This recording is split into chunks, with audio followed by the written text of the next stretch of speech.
All right, ladies, so give us your first and last name and kind of what organizations you're affiliated with.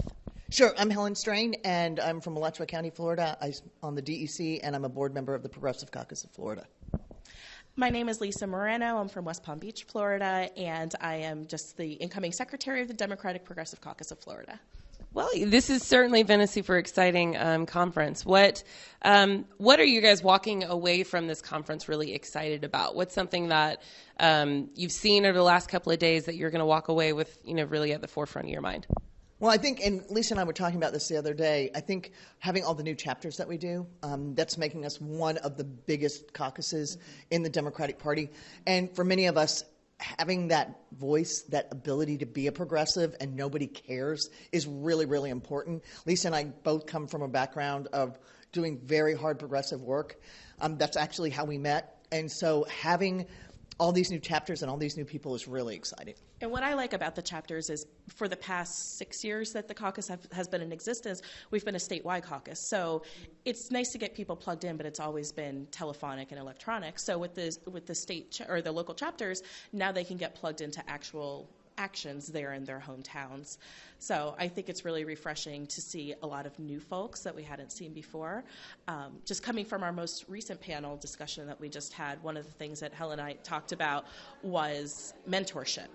The topic of the panel kind of transitioned into millennials and how do we get more people involved. And what I found home in West Palm was a lot of older people didn't take me seriously because I was young.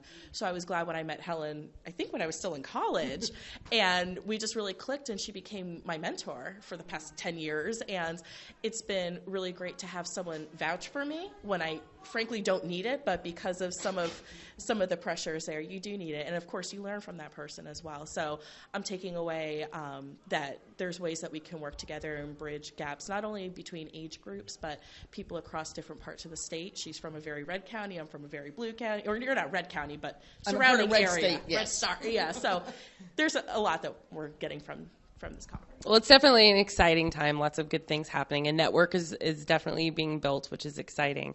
So speaking of that network, for you to say that you are a progressive, what does that mean personally for you?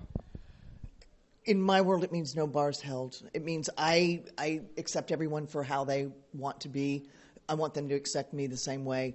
I want every woman to have a right to make choices in her house and her life in making a self-determination of what she wants to do. I want the homeless to have a home. I want the hungry to be fed. I want my nieces and nephews, especially my nieces, to never have to go through the kind of discrimination I did.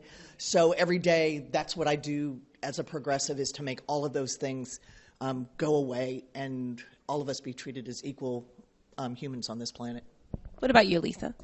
To me, what it means to be a progressive is holding everyone as equal, even people that don't agree with us, still taking their values and their morals into consideration, because we do have more in common than not. We just have different avenues to get there. To me, what it means to be a progressive Democrat is really holding the party accountable for the values that make us Democrats in the first place. Unfortunately, sometimes some of the Democrats fall off with some of these core values we have, and to me, that's just not okay. We need to protect women's rights and women's autonomy. We need to protect workers' rights. We need to make sure that the socioeconomic discrepancies between people are more leveled out so that people have more access to education and jobs and all of the things that make our country so great. Well, thank you so much, ladies. A lot of exciting things happening, so we appreciate you taking the time to talk to us. I'm so excited to get to meet the two of y'all. You guys have been great. Thank you. It's been a really fun weekend, so we appreciate you very much.